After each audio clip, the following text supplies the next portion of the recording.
All right.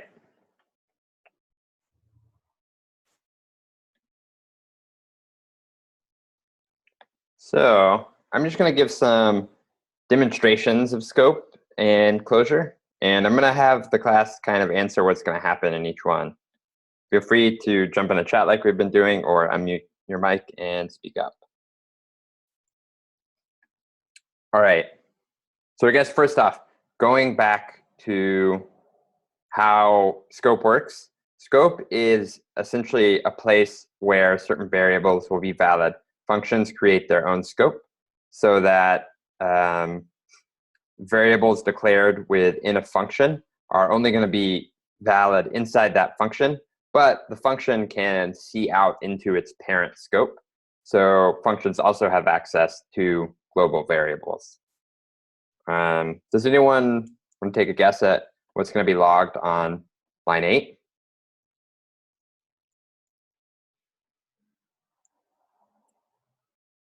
Cool. So it's going to be 6, because since we don't declare the variable a, right?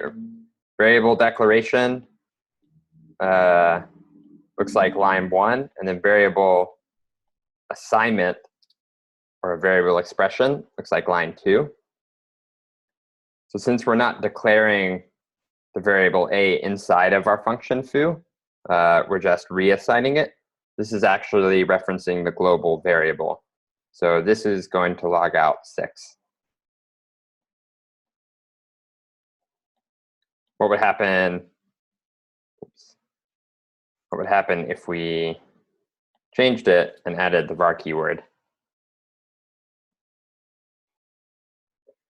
Yeah, now it would log out 5, because when we call foo, it declares a new variable, a local variable a, and it assigns that local variable to 6, but the global version of a remains at the value 5.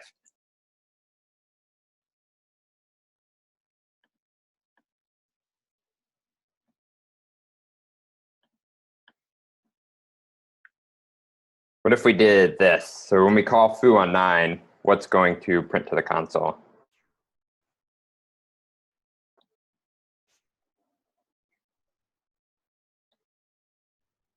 Yeah, it'll be inner. Oh, I forgot my function keyword. There we go. All right. Yeah, it's inner because this log on line 6, again, is referring to the local variable. So even if there is a global variable, when you're inside of a function, or really when you're in any scope, so you're always operating inside of some scope, when you reference a variable, the interpreter goes to look for the variable in your current scope. And if it finds it in the current scope, it's going to default to using that one. Now, if it doesn't find it in the current scope, that's when it falls back up to the parent scope. And if it finds it there, it will reference that. And it'll continue, we could have a function that was nested 10 layers deep. It'll keep falling up to higher and higher parent scopes until it either finds the variable or it reaches the global scope, and if it doesn't find the variable, then it gives you a reference error.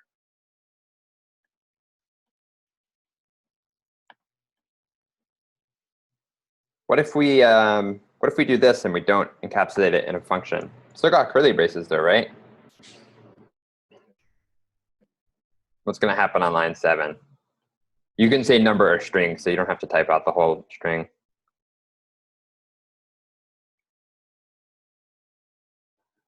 Yeah, exactly. It's going to be the string, because even though we have the curly braces, if we don't have a function, we aren't creating a new scope. That would be called block scope. And in the current version of JavaScript in ES5, there's not block scope as such. So we would actually be overwriting a in this version. I guess it would make more sense to say also, even if we use the var keyword here and we create a new variable a, it's going to be the same thing. So just to demonstrate, whoop, either way, logs the same thing. Kevin asked, are the steps a function takes to find the assignment to a variable called the scope chain? I have never heard it referred to as that. Jordan, have you ever heard that term before? I've heard scope chain used. I'm not certain that it's very helpful to think about it in that way, personally. But Okay, cool.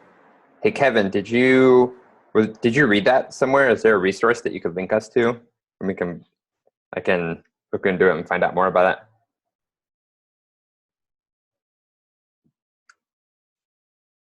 Cool, thank you. Maybe post it in Slack, because I'll probably look into it after the lecture. Christian, the execution context stack. So the execution context is the context in which you call a function. That comes into play a little bit when we're talking about closures, where we can have, we can use the same function to create multiple closures because each time we execute it, it's got a different execution context. When we're talking about stack, usually that's in reference to recursion. So recursion is when a function calls itself. We haven't gotten into this yet. I probably am not going to have a set lecture on this, but I might videotape an additional short lecture on it. Let me think of a quick example of recursion.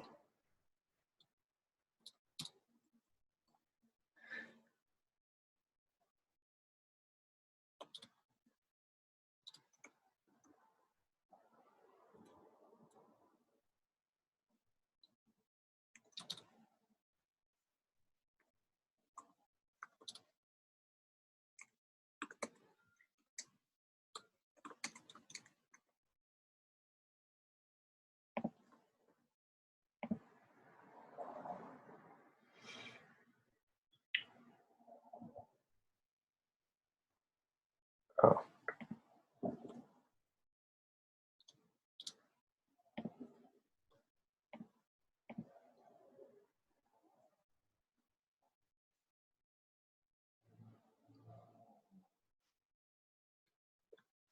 All right, I hope I'm not creating an infinite loop here. So this is an example of recursion. Foo is calling itself. And what happens is that each time foo gets called, it looks for a value for counter. And if counter doesn't have a value, it defaults to 5. And then it checks if counter is less than or equal to 0, then return boom. And if we don't, then we decrement counter down 1, and then we put in a recursive call to foo with the new counter. So the first time counter is undefined, like if we call foo, it'll be undefined. So it'll by default set it to 5, but then in the successive calls, it'll be like 4, 3, 2, 1. Nope, I think I have, I have an infinite loop.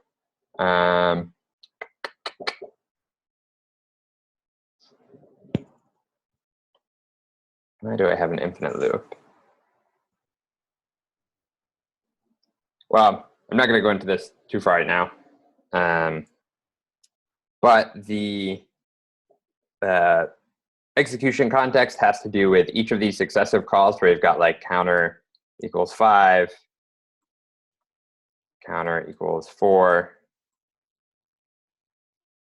counter equals 3. Each time it recursively calls foo, it takes a snapshot of the current state of the program, kind of when it makes that recursive call, so that when that recursive call eventually returns, it can plug that value into that snapshot of the program and execute the rest of the script.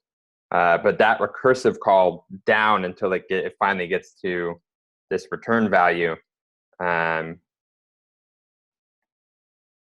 that's the stack.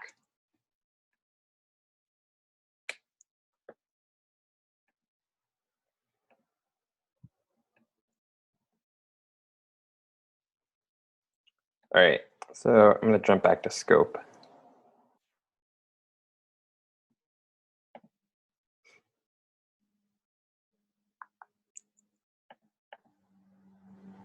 All right.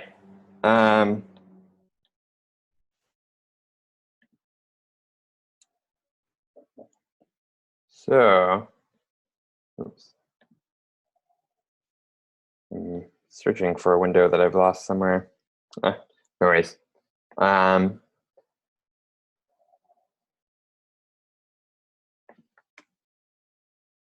Does anybody want to take a guess at what this is going to log out?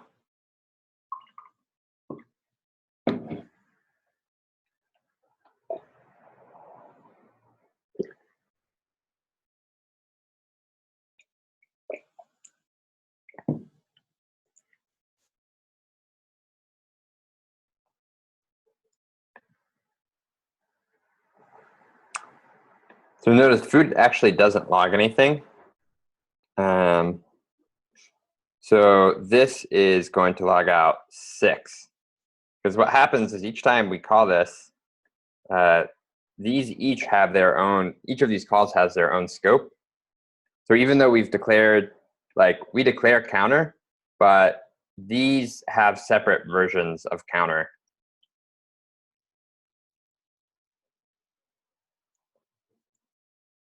So what happens is that there's separate scopes for each of these calls. And so counter is recreated each time. And so it defaults to 5. We increment it once, and then we assign the global variable a to counter. Does that make sense? Nope. All right. So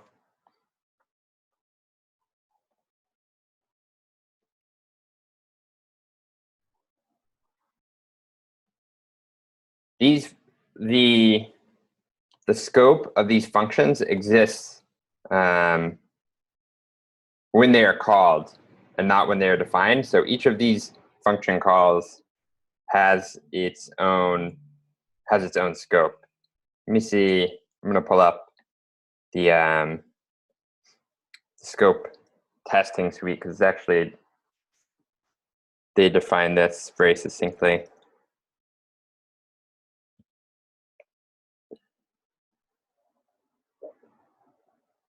All right, a new variable scope is created for every call to a function. So that's what we're trying to demonstrate here, is that there's a new scope created each time we call foo. So these are actually separate local scopes of counter, right? These each have their own scope, and so they don't have access to the other one's counter. So they're creating their own version of counter.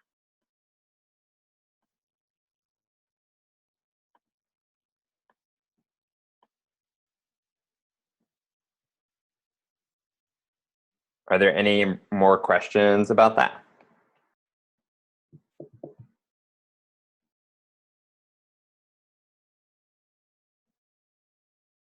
Okay, cool. Let's see, I'm going to jump back up to Cynthia's question. It's an article on scope and context. I think, Cynthia, were you talking, when you say it exceeded the maximum call stack size, was that in reference to what I was doing with Recursion, or is that in reference to the article?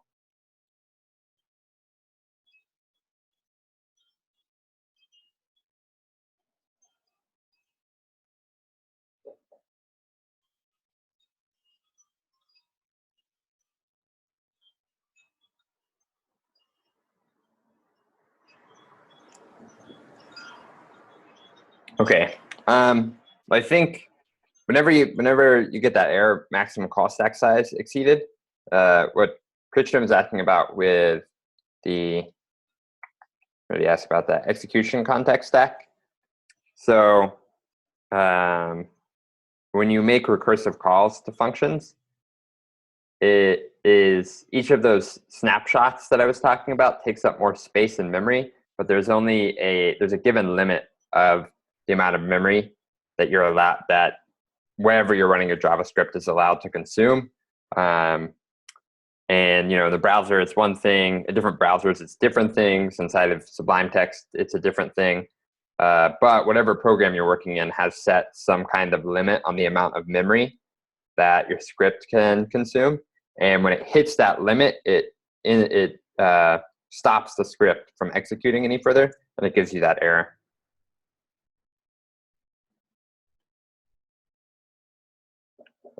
All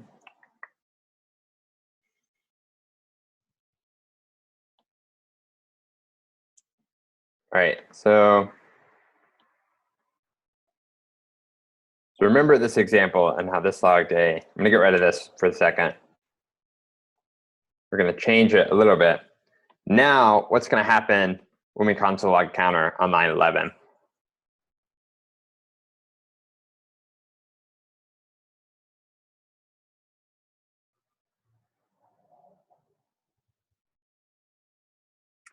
Yeah, this one is actually going to be 7 because we've declared the variable counter globally. So when these functions execute, even though they're creating new local scopes, they're both referencing a variable which exists inside of the global scope. And so this counter is referencing the same variable each time. The function keyword. All right, yeah, 7. Are there questions about that? I'll go grab the other example so that you can see them side by side.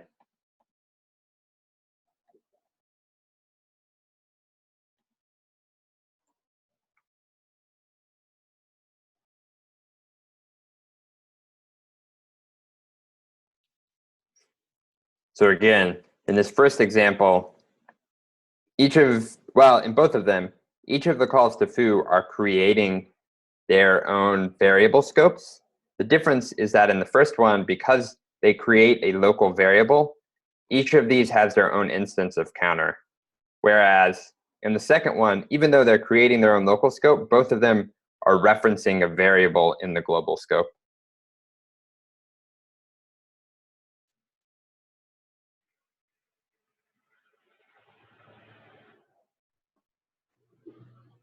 All right.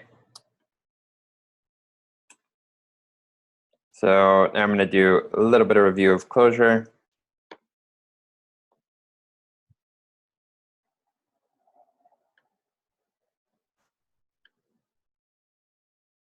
This is this quote, this definition is straight from the curriculum. I feel like it's a fairly good definition of closure. Like Jordan was talking about yesterday, there are many definitions. And it's a slippery topic to put into words. So return functions retain scope access at the point that they were defined. So if we return a function, it has access to a different kind of scope. It actually is the scope where it was defined, and that's called closure. Oh yeah, and they do talk about scope chain in the curriculum. The scope chain is established at the point where the keyword function is written, not where it's invoked. So that's the difference between closure and regular scoping, is that when you create a closure, you're giving the return function permanent access to what the scope would look like when the function was defined.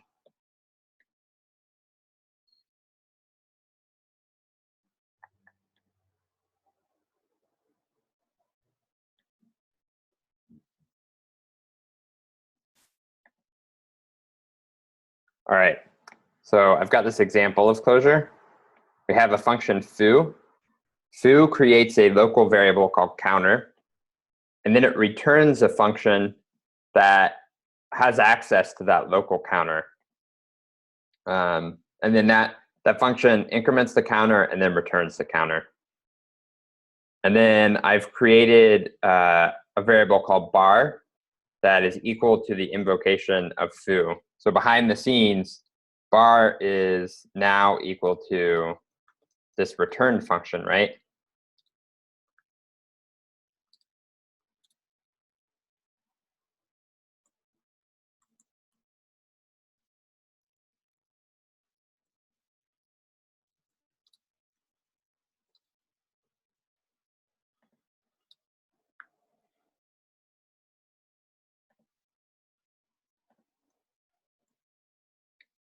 So bar after this line is equal to the function that's returned by foo.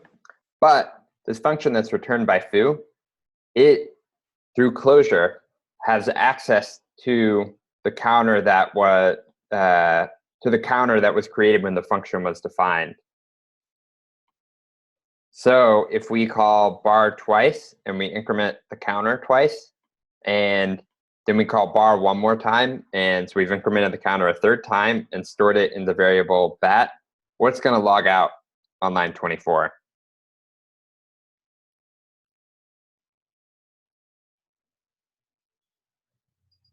Yeah, it's going to be 3.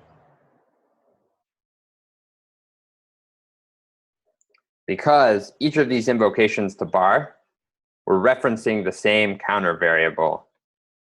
Again, they are, so the invocations of bar are creating a local variable scope, but they're referencing a variable which is outside their own scope. And so they're not creating new instances of counter. They're referencing a single original scope that they have access to through closure. Are there any questions about how that worked? I'm going to give one more example of closure too. But I do want to try to answer questions as best I can.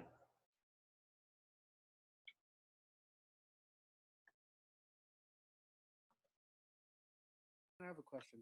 Yeah. Okay, so basically so line 19, counter goes to 1, and then line 20 it goes to 2, and then on 24 it goes back to counter, and that's why it's 3, correct? Yeah, correct. So what happens? Oh, thank you. Whoops. All right. So you'll notice that each of these times we are technically returning counter. So we're incrementing counter and we're returning it.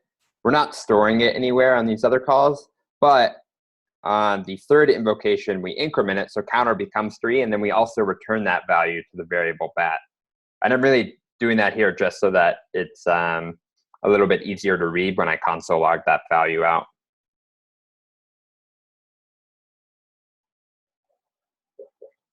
Yeah, no problem. Can you possibly put that code? Yes, I will drop everything that I'm using right now into a Slack snippet.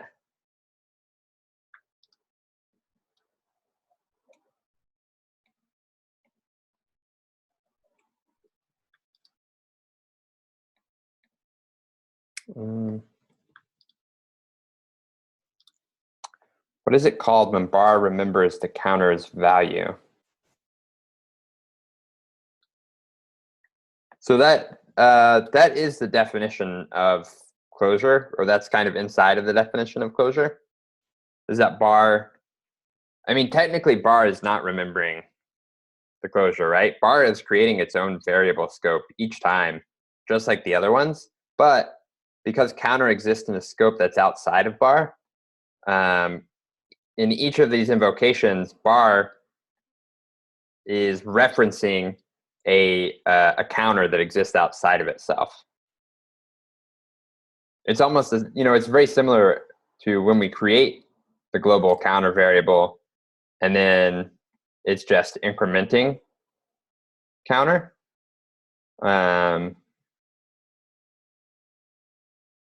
The difference is that since we're using it through closure, I think actually that's a good example, is that we could do the same thing in this example. Let me look through it real quick and make sure I'm right about that. So I think that this example would work the same way. Yeah, we still log 3, right? Because now when we call bar, it's always referencing this global variable that we're changing. It's not recreating counter. The same thing is happening with foo, but the difference is that we don't have direct access to counter in the global scope. We're going to get a reference error because counter in the global scope is not defined anywhere. And that's kind of the difference between just referencing some value in the global scope versus creating a closure scope to close over that variable. Does that answer your question, Kevin? Cool. All right. So I'm going to give one more example. I don't know if this one is necessarily any more illustrative. It's more just kind of a challenge example.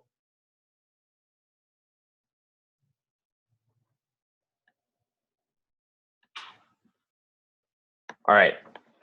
So we have this function called foo that takes a multiplier value.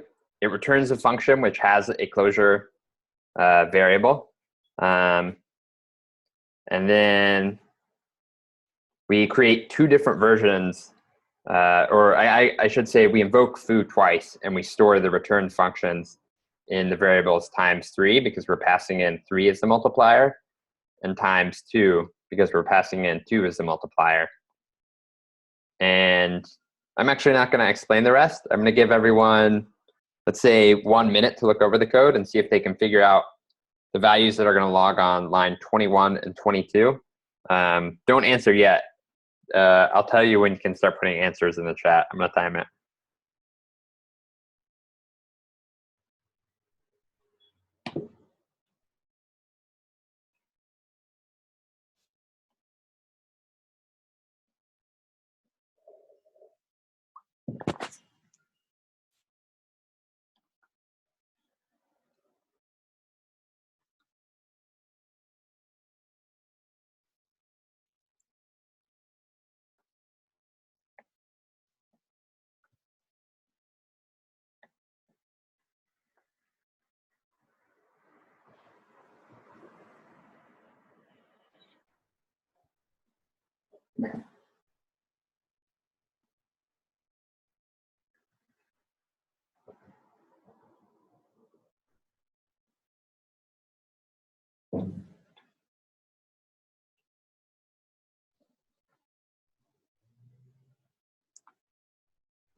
All right, so we're coming up on it. Just to avoid confusion, when you add your answers in the chat, do like answer 1 / answer 2 rather than putting them on separate lines. That way it'll be a little bit easier to see. All right, go ahead and answer if you have an answer.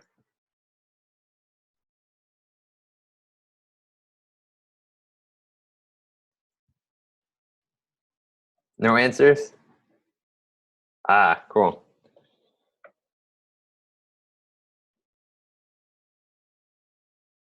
Yeah, I saw a few of the right answer. It's going to be it's going to be 27 and 4.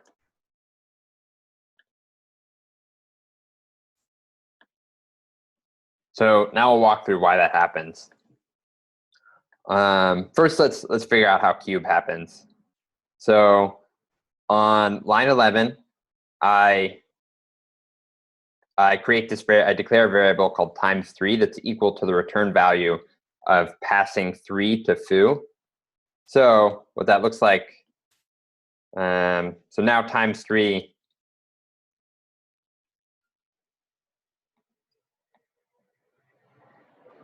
on the inside looks like this, and it's referencing that closure variable counter. So 3 remains the same. It's always going to have 3 as the multiplier, but then counter is changing each time as we call it.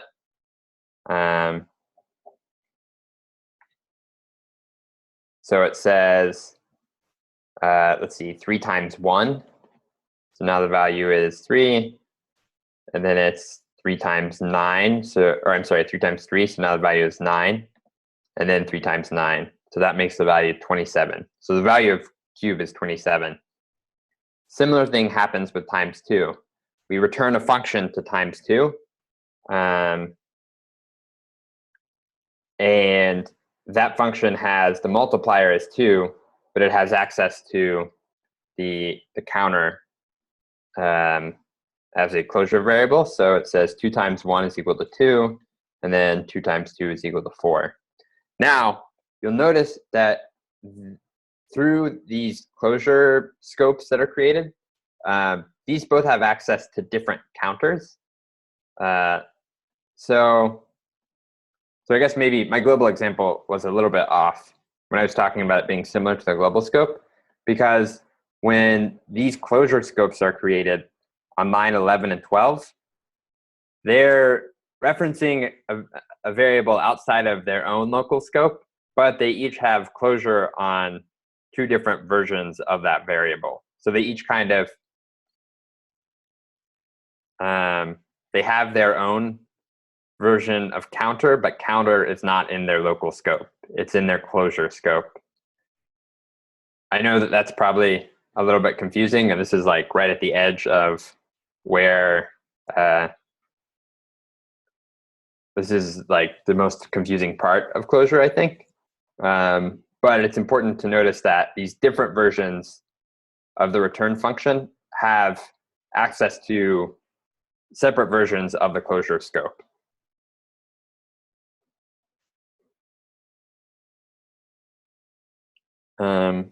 Are there questions about that?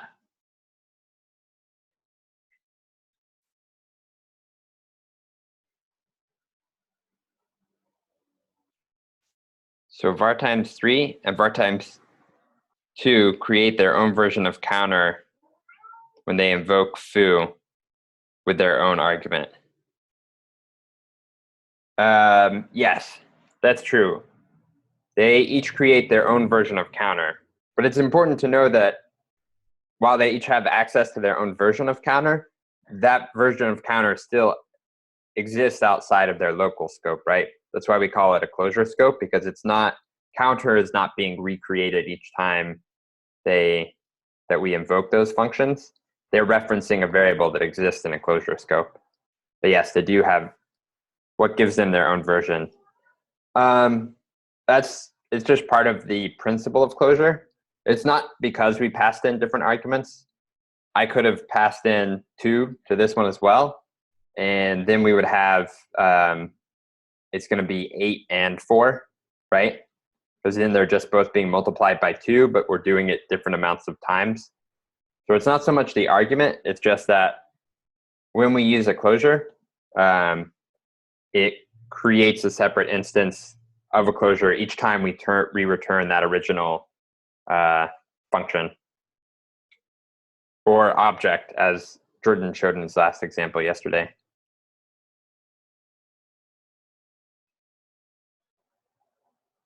Global execution context. Oops.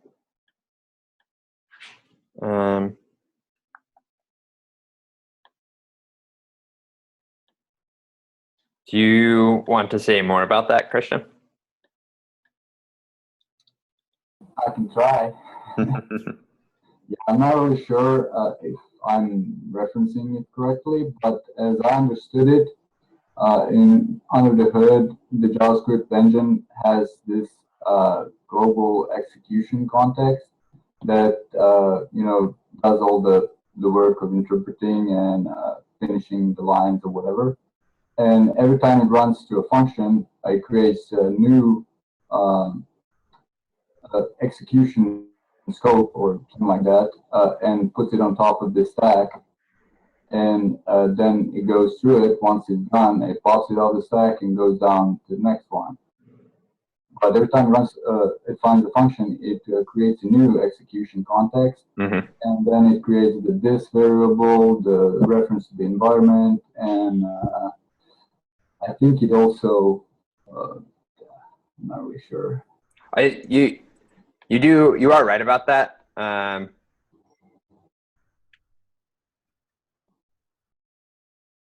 Let's see. I feel like in terms of giving it the analogy of like moving down, like going in a loop, which is kind of what it sounded like. I think that's partially mixing in what's called the event loop.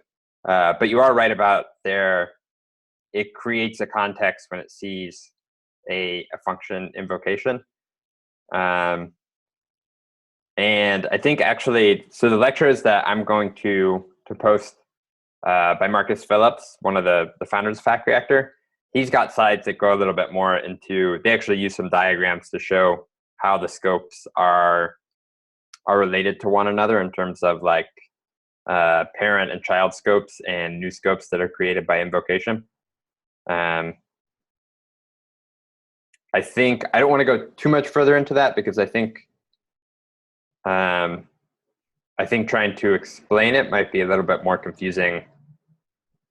It is going to be kind of confusing without diagrams. But I think I'm going to stop there.